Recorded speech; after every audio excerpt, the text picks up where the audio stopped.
Hello everyone, welcome to a online solution. आज मैं आपके सामने साइंस के मोस्ट इंपॉर्टेंट सब्जेक्टिव क्वेश्चन लेकर हाजिर हूं। ये बहुत इंपॉर्टेंट क्वेश्चन है, आपके एग्जाम में पूछे जाएंगे, तो इनको आप क्लियर से देखना, अच्छे से समझाऊंगा।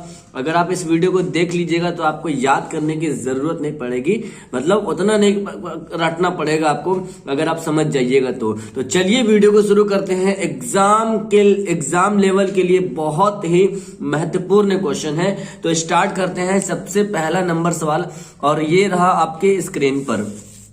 क्वेश्चन नंबर 1 कहता है, यही सारा सवाल आता है, ये जितना भी इस वीडियो में क्वेश्चन करेंगे ना, सारा सवाल 2 नंबर वाला रहेगा, ठीक है। और 2 नंबर वाला सबको बना करके आना है, क्योंकि यही जो क्वेश्चन होता है 2 नंबर वाला, उसी से आपका मार्क्स जो है गेन होता है, तो इनको छोड़ना नहीं है। देखो क्वेश्चन नंबर 1 क्या कहता है, पीतल एवं तांबे के बर्तनों में दही एवं खट्टे पदार्थ क्यों नहीं रखना चाहिए। बहुत इंपॉर्टेंट क्वेश्चन है, एग्जाम में पूछे जा चुके हैं। बिल्कुल सिंपल है, कैसे इसको बनाना है, कैसे आंसर देना है, बिल्कुल अपने माध्यम में मैं आंसर लिखा हूं। क्योंकि क्या होता है ना कि पेपर में लिखा रहता है कि अपने शब्दों में, है ना, खुद के शब्दों में लिखो, तो हमें खुद के शब्द में लाए हो कि आपको याद हो जाएगा। तो देखो क्वेश्चन कहता है ना कि पीतल एवं तांबा के बर्तन है, उसमें जो है आपको दही और खट्टे पदार्थ को नहीं रखना है। क्यों नहीं रखना है भाई, अब हम जानते हैं, ठीक है। अब देखो उत्तर कहता है हमारा, दही तथा खट्टे पदार्थ में अम्ल पाया जाता है, जो धातु के साथ अप्रतिक्रिया करके लवण तथा हाइड्रोजन गैस का निर्माण करता है। पहले पढ़ लेते हैं, उसके बाद मैं आपको समझाता हूं, ठीक है। दही जैसे खट्टे पदार्थ रखने से उससे प्रतिक्रिया करके संक्षारित कर देता है और कॉपर ऑक्साइड उत्पन्न करता है, और जब अभिक्रिया करता है तो विषैले यौगिक का निर्माण होता है, जो हमारे शरीर के लिए हानिकारक होता है। इसलिए हम पीतल एवं तांबे के बर्तन में जो है इन पदार्थों को नहीं रखते हैं या नहीं रखना चाहिए। अब समझते हैं, ठीक है। अब शायद आपको पढ़ने से समझ में नहीं आया होगा। सिंपल है कि आपको पीतल एवं तांबा के बर्तन में दही और ऐसे खट्टे पदार्थ को नहीं रखना है, क्योंकि ये होते हैं अम्ल। क्या होते हैं? अम्ल। यानी कि दही एवं खट्टे पदार्थ क्या होते हैं? अम्ल होते हैं। और जब आप जो है पीतल और तांबे के बर्तन में आप इसको रखिएगा, है ना, दही या खट्टे पदार्थ को रखिएगा, तो ये क्या करेगा, धातु के साथ प्रतिक्रिया करके लवण यानी कि NaCl और हाइड्रोजन गैस का निर्माण करेगा, यानी कि हाइड्रोजन गैस को उत्पन्न करेगा, पैदा करेगा। क्लियर? सिंपल आपको याद करना है कि दही तथा खट्टे पदार्थ जो है एक अम्ल है, ये इसमें अम्ल पाया जाता है, और ये जब भी प्रतिक्रिया करेगा तो लवण और हाइड्रोजन गैस का निर्माण करेगा। ये मोस्ट इंपॉर्टेंट लाइन है। अब जो लाइन कहता हमारा, दही जैसे खट्टे पदार्थ रखने से उससे प्रतिक्रिया करके संक्षारित कर देता है। जब हम उसमें रखेंगे तो उससे क्या होगा, उसमें उस प्लेट में जब रखेंगे दही जैसे खट्टे पदार्थ को, तो प्रतिक्रिया करके उसको संक्षारित कर देगा, ठीक है।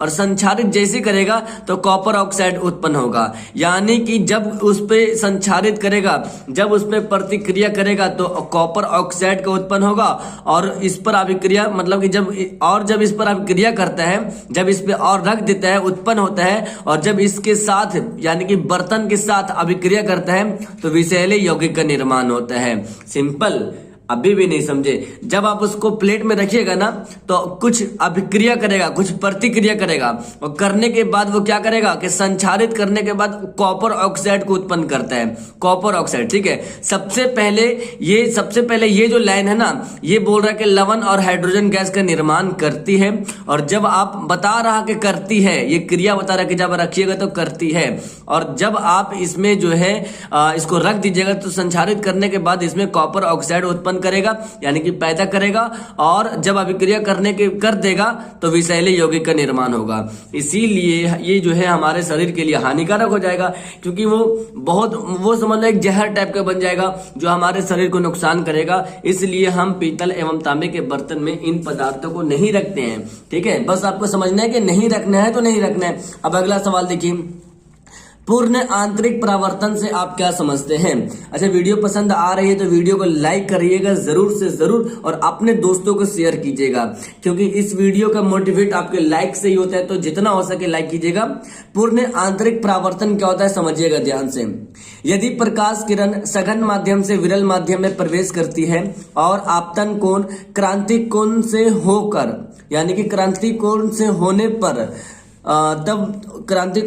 पर तब वह किरण सघन माध्यम में मुड़ जाती है या लौट जाती है, जिसे हम पूर्ण आंतरिक परावर्तन कहते हैं। अब समझते हैं इसको, ठीक है। देखो, पूर्ण आंतरिक परावर्तन क्या होता है?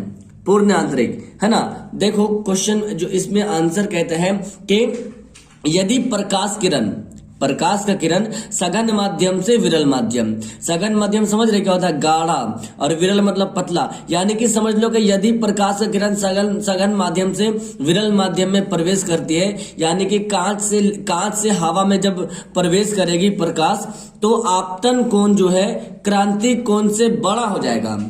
1 मिनट में यहाँ पे लिखा नहीं, क्रांति कोण से बड़ा होने पर तब वह किरण सघन माध्यम में मुड़ जाती है।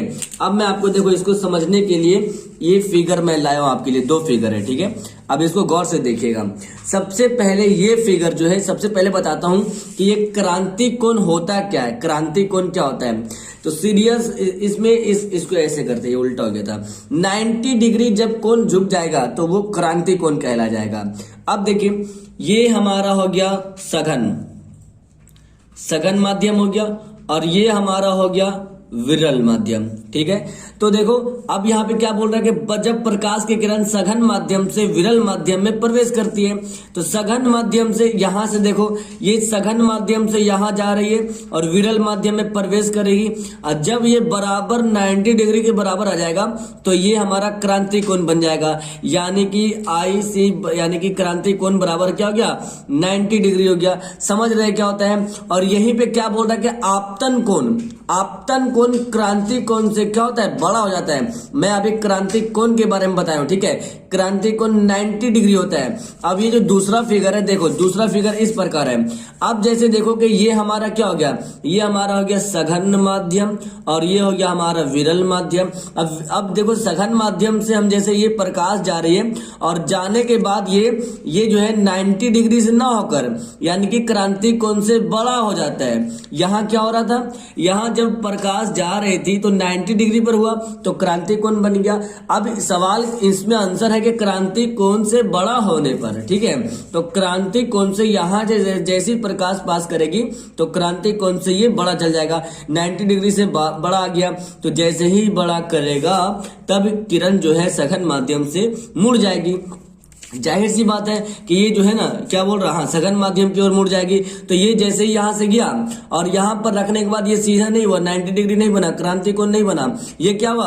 क्रांति कोण से बड़ा होकर जो है सघन माध्यम की ओर मुड़ गया, यानी कि जिधर से प्रकाश गया और उधर ही वापस लौट गया, ठीक है। तो बस लौट जाती है, जिसे हम पूर्ण आंतरिक परावर्तन कहते हैं। अब इन फिगर से आप समझ सकते हैं, इन फिगर से आप समझ सकते हैं। क्लियर? अब देखते हैं हम लोग क्वेश्चन नंबर 2। अब थोड़ा जल्दी चलेंगे। क्वेश्चन नंबर देखो हमारा 2 कहता है, नर तथा मादा हार्मोन के नाम लिखे और उनका कार्य लिखना है। नर मादा हार्मोन का नाम लिखना है, इनका क्या क्या नाम होता है और इनका क्या क्या काम होता है। इनका उत्तर देखिए। सबसे पहले मैं उत्तर सजा कर आया हूं आपके सामने के नर हार्मोन। सबसे पहले नर हार्मोन के बारे में बताते हैं। एक्चुअली अगर आप समझोगे, नर हो गया बॉयज, यानी कि पुरुष समझ लीजिए, ठीक है। और मादा हो गया हमारा मादा समझ लीजिए जैसे गर्ल्स, ठीक है, स्त्री। तो देखो नर हार्मोन का नाम पहले समझते हैं, नर हार्मोन का पहले नाम समझते हैं। तो नर हार्मोन का एक नाम है जिसका नाम है टेस्टोस्टेरोन, ठीक है, टेस्टोस्टेरोन, ये नाम है उनका। अब क्या बोल रहा है कि नर हार्मोन का नाम के साथ साथ उसका काम भी बताना है कि इनका क्या क्या काम है, ठीक है। अब फॉर एग्जाम्पल मैं बोलूंगा कि इस पेन का नाम क्या है, तो इस पेन का नाम बताओगे ना। अब इस पेन का काम बोलूंगा तो आप बताओगे कि ये लिखने के लिए काम आता है, ये बहुत चीज के लिए काम आता है। वैसे ही तो नर हार्मोन का नाम है टेस्टोस्टेरोन। अब इसका कार्य देखो, टेस्टोस्टेरोन का कार्य है शुक्राणु का निर्माण करना, ठीक है, शुक्राणु का निर्माण करना इसका काम है। क्लियर। अब हम आ जाएंगे मादा हार्मोन में। सबसे पहले मादा हार्मोन का नाम लिखेंगे, ठीक है।